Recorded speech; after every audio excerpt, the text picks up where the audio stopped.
Bismillahirrahmanirrahim. Assalamu alaikum dear students. I am your instructor Ms. Sayyida Sidra from Department of Chemistry.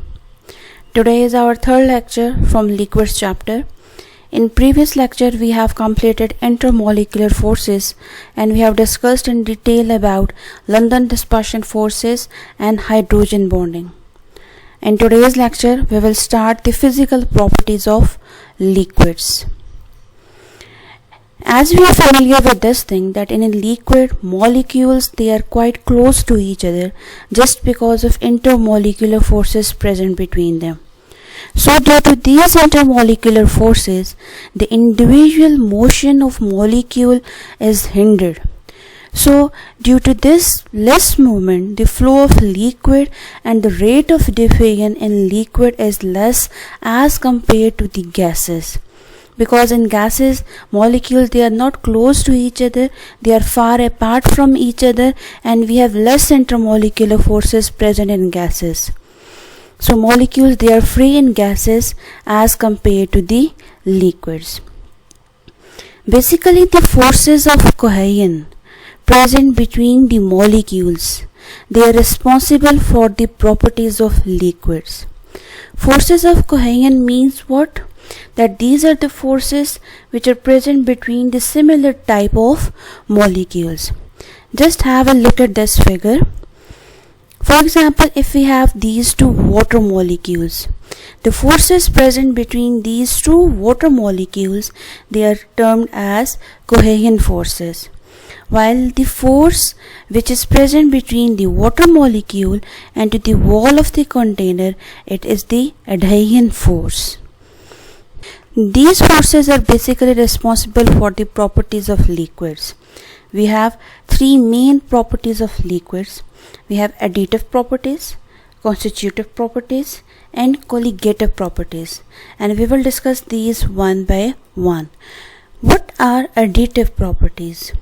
These are the properties which depend upon the number and kind of atoms present in the molecules. For example, molecular weight. You have to make sure this thing that additive properties they depend upon the number and kind of atoms, that how many and what type of atoms are present in the molecule. An example, molecular weight is the example of additive property. While the constitutive property, such properties they depend upon the arrangement of the atoms in the molecules, not on their number.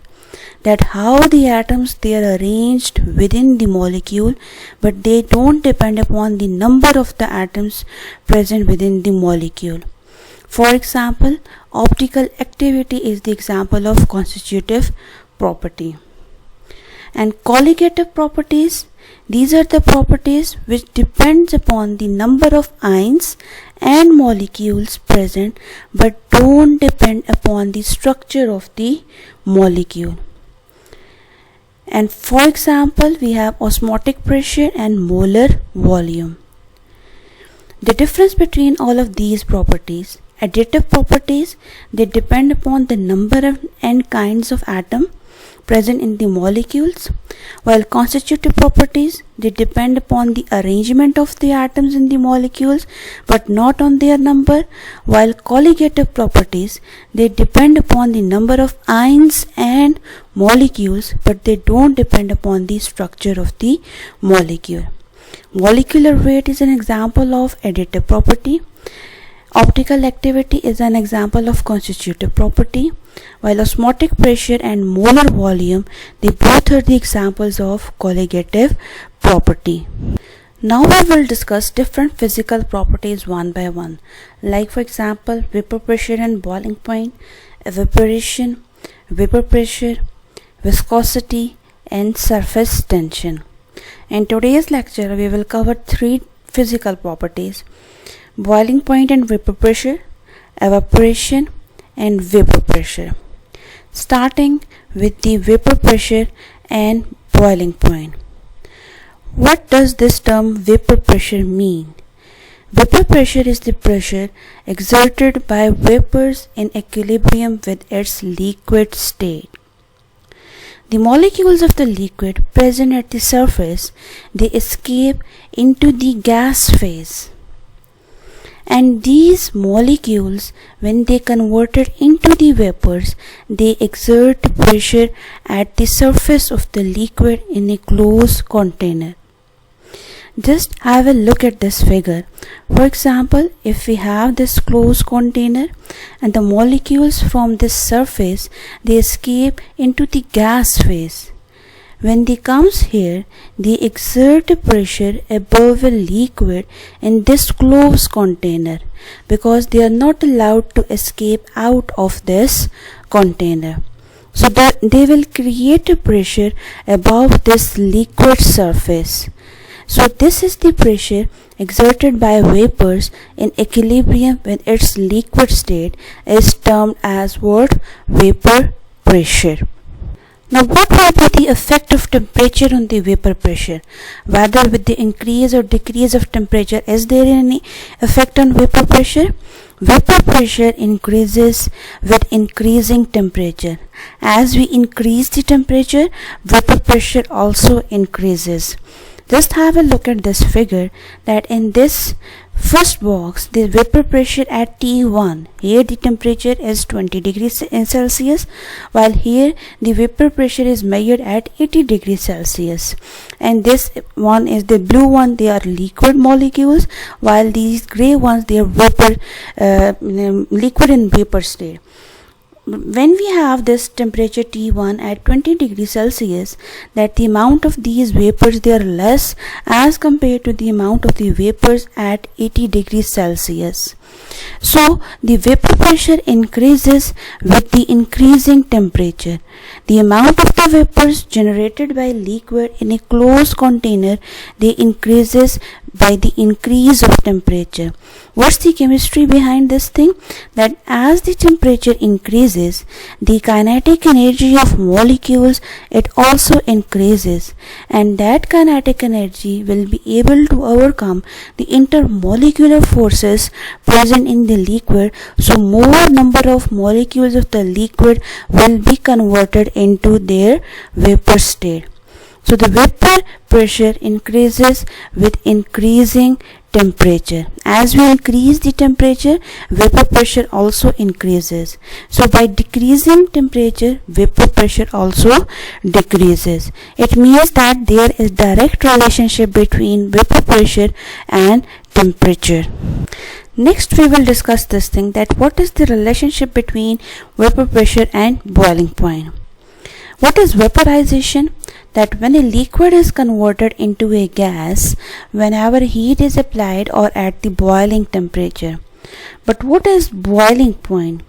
The boiling occurs when the vapor pressure above the liquid equals the atmospheric pressure. That the vapor pressure present at the surface of the liquid, when it becomes equal to the atmospheric pressure, then boiling point occurs.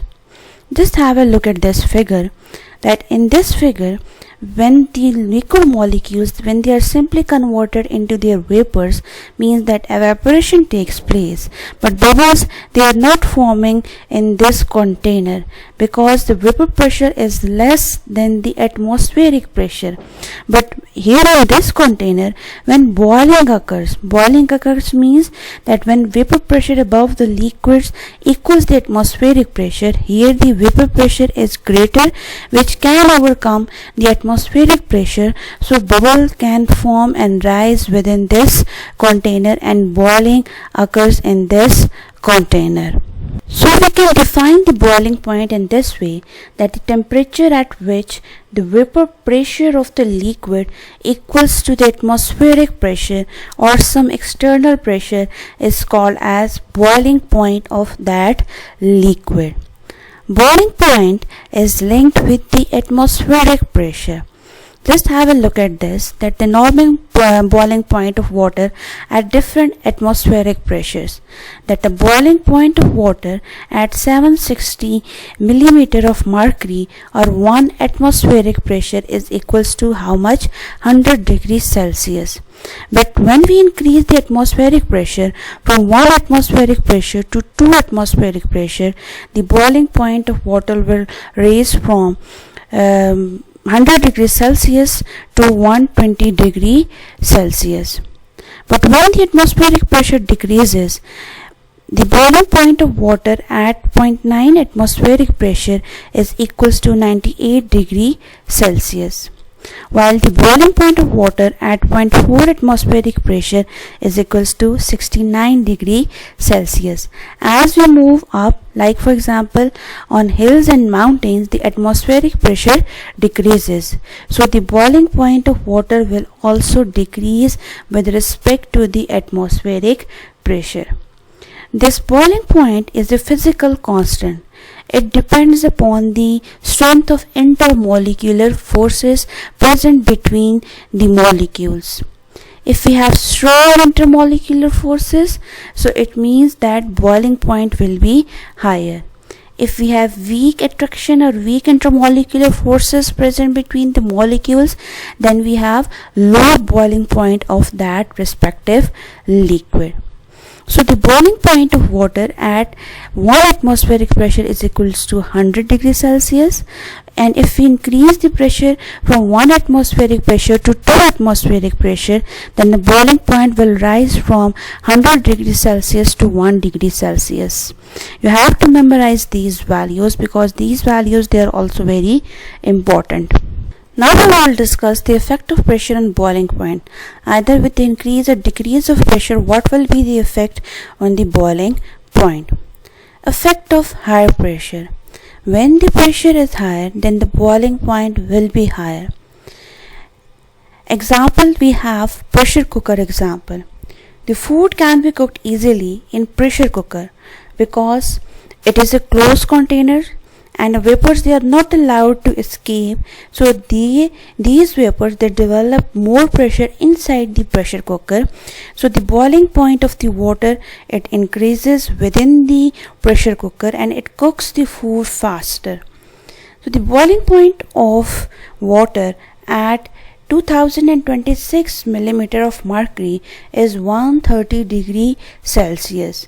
This is just the random measurement of the pressure inside the pressure cooker.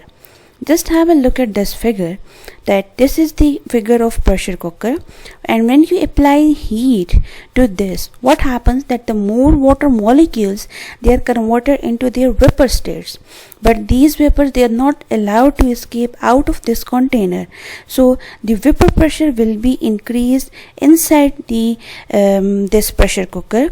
So what happens, this in turn increases the boiling point of the water inside this pressure cooker. So as the pressure builds, the boiling point of the water raises, which allows the vegetables to cook faster as compared to the simple cooking. Next is the effect of decreased pressure. When we have decrease in pressure, so what happens? We have different liquids which decomposes at their boiling points, but we can obtain them in pure form under reduced pressure by a process named as vacuum distillation. What is this vacuum distillation? That the distillation of a liquid under reduced pressure, enabling it to boil at a lower temperature than the normal one. Means we can obtain a liquid in its pure form under reduced pressure without decomposition of that liquid at their boiling point. The examples we have glycerine example. The glycerine has a boiling point of 290 degrees Celsius at 760 millimeter of mercury, but it decomposes at this boiling point. So what happens that in order to get this glycerine in its pure form, we will reduce the pressure from 760 millimeter of mercury to 50 millimeter of mercury by vacuum pump. So what happens by decreasing the pressure? The boiling point decreases from 290 degrees Celsius to 120 degrees Celsius. But at this temperature we can obtain this glycerine in its pure form without its decomposition. So these are the different applications of evaporation and boiling point. So we can use these applications in different aspects. The next property we have evaporation. That what does this evaporation means? That when the liquid changes into its vapor state at any temperature below its boiling point, that is termed as evaporation. We can define the evaporation in this way, that the change of a liquid into vapors at any temperature below its boiling point, this is called as what? Evaporation. This evaporation is a surface phenomena. Why this is a surface phenomena? Because the particles present at the surface, they gains more energy in order to overcome the forces of attraction present between them, and they changes themselves into the vapor state as compared to the molecules present within the liquid. So in evaporation, the molecules of the liquid present at the surface, they are converted into the vapor state. Just have a look at this figure, that when we have these liquid molecules, the water molecules present at the surface, they gain enough energy in order to overcome the intermolecular forces present between these molecules, and they convert themselves into the vapor state. We have different molecules present within a liquid. Some having lower energy, some having medium energy, some having higher energy. Those present at the surface, they exhibit higher energy, so they overcome the intermolecular forces present between the water molecules, and they are easily converted into their vapor state. While the molecules having medium energy, they are pulled back into water, and the molecules having lower energy, they remain as a liquid within this container. So evaporation is a surface phenomena. We have studied this so many times, that evaporation, it causes cooling. But how this evaporation causes cooling? The question can also comes in this way, that explains the evaporation causes cooling, or also in this way, that evaporation causes cooling justify this statement. What happens in this? That basically the evaporation results in the escaping of the vapor molecules from the surface of the liquid. So for the removal of the vapors from the surface of the liquid, it requires energy. And this energy is basically, this is in the form of heat. And that energy is basically what? Heat. As the vapors, they escape from the surface, they carry with them some heat content. Means that they take away their energy along with them from the liquid surface. So the energy of the rest of the system will be decreased, and thus it causes the liquid surface to cool, and therefore the temperature of liquid decreases. So in this way the evaporation is a cooling process. The average kinetic energy of the remaining system, it will be decreased as compared to the previous one. So due to decrease in average kinetic energy of the system, the temperature decreases, which in turn results in the cooling effect. Next we have the factor affecting the evaporation. We have three main factors: surface area, intermolecular forces, and temperature. We will discuss these one by one. What will be the effect of surface area? The rate of evaporation increases with an increase in surface area. because more the surface area, more vapors will be allowed to escape, so more will be the rate of evaporation. So the rate of evaporation is directly proportional to the surface area. More surface area, more will be the evaporation. Less surface area, so less will be the evaporation. Next factor we have intermolecular forces. When we have this evaporation, it also depends upon the strength of intermolecular forces. That if we have stronger intermolecular forces, so it means less evaporation will be there. Why there will be less evaporation? Because due to the stronger intermolecular forces, the molecules of the liquids, they are held together with the strong forces of attraction. They are not allowed to escape into their vapor state, so their evaporation rate will be less. But if we have weak intermolecular forces present between the liquid, then evaporation will be more. Means that more liquid molecules will be converted into their vapor state. The examples we have water and petrol example. In petrol we have more evaporation. The rate of evaporation will be more because the nature of intermolecular forces we have in petrol, we have weak dispersion forces, while in water that the rate of evaporation is less as compared to the petrol because of the strong intermolecular forces. Like in water we have hydrogen bonding. So stronger intermolecular forces means less evaporation. Weak intermolecular forces means more evaporation. And the last factor is the temperature effect. Evaporation, it takes place at all temperatures. Means whether the temperature is less or higher, so evaporation will take place. But it increases with an increase in temperature. When temperature increases, evaporation also increases. So these are the different factors affecting the evaporation. Next property we have vapor pressure. That what is the vapor pressure? As we have defined earlier, that the vapor pressure is the pressure exerted by vapors in equilibrium with its liquid state. This is called as what? Vapor pressure. We will discuss the vapor pressure in two different systems. If we have an open container and closed container, so what will be the difference between both of them? In both of these we have liquid molecules. That in an open container, what happens that evaporation, it continues until all the liquid molecules, they are evaporated into their vapor state. But in a closed container, what happens that the amount of the liquid, it decreases to a small extent at the start. Meaning that the liquid molecules, they are first converted into the vapors, but after some time the amount of the liquid will not change within this container.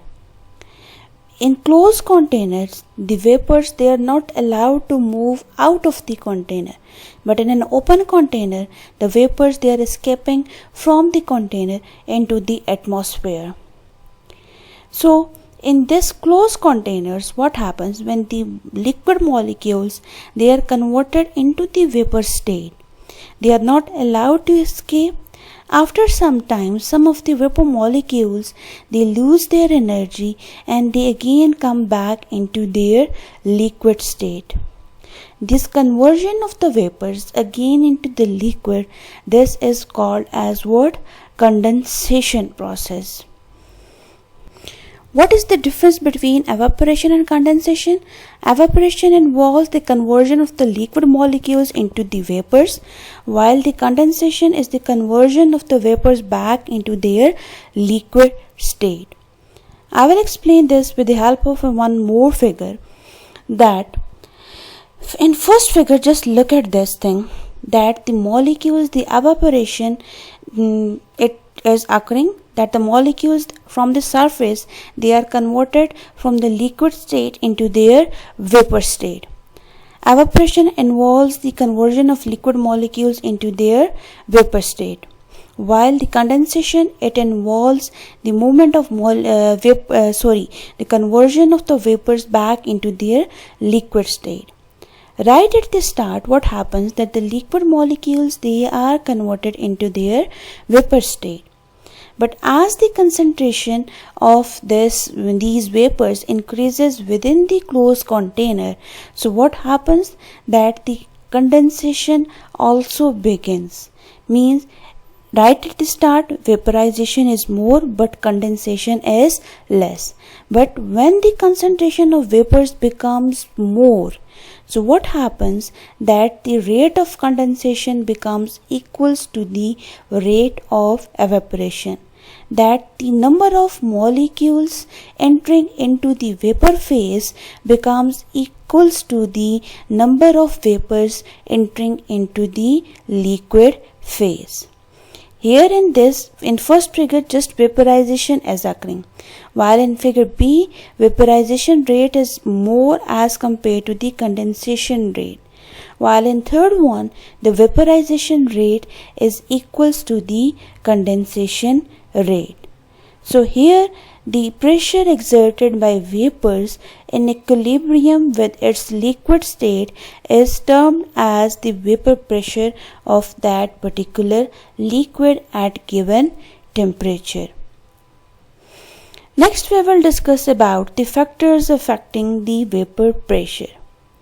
This vapor pressure is basically it is independent of amount of the liquid, whether how much liquid is present. So we call this as intensive property, and the vapor pressure is measured in the same units used for the gas pressure. We will discuss two factors, intermolecular forces and temperature effect on the vapor pressure.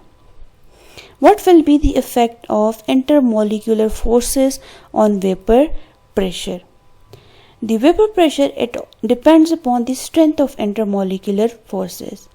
If we have stronger intermolecular forces, means we have less vapor pressure, because less number of liquid molecules they are allowed to enter into their vapor state. If we have weak intermolecular forces, means we have more vapor pressure. The examples we have again water and petrol.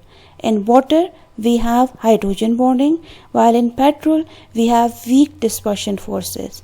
So water will have low vapor pressure, while petrol will have more vapor pressure. And the next we will discuss about the temperature effect on vapor pressure. Effect of temperature. So as the temperature increases, it means the vapor pressure increases. How this vapor pressure increases with the increase in temperature? With the help of increase of temperature, the average kinetic energy of molecules will be increases.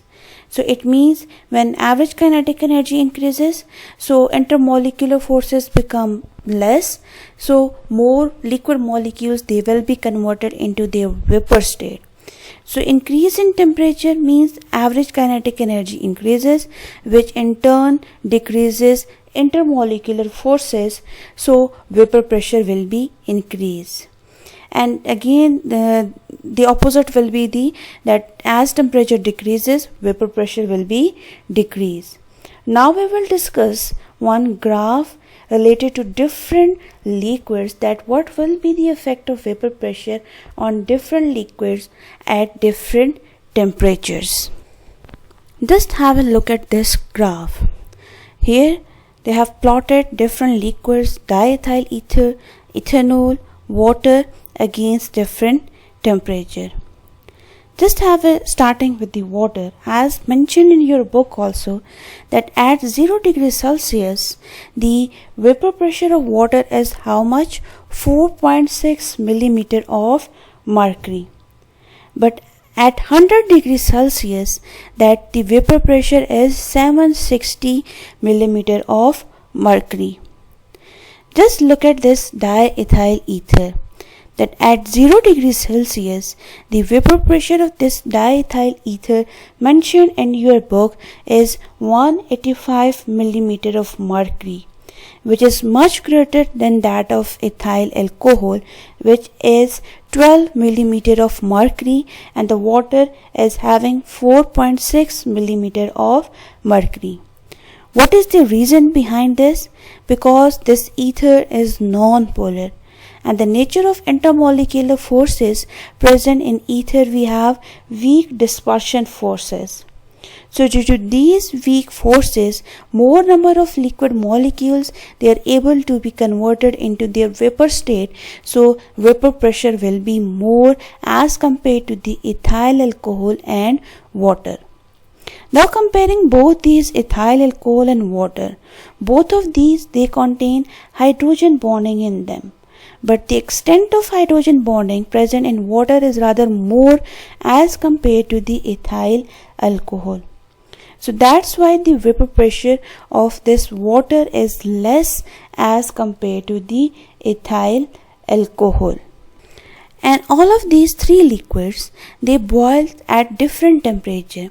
Like these diethyl ether, it boils at 34.6 degrees Celsius. In your book they have mentioned 35 degrees Celsius. While this ethyl alcohol or ethanol, it boils at 78.3 degrees Celsius, and water, it boils at 100 degrees Celsius. So these are the two factors which affect the vapor pressure. That's all from today's lecture, and we will discuss the next two properties, viscosity and surface tension, in next lecture inshallah. Take good care of yourself, and Allah Hafiz.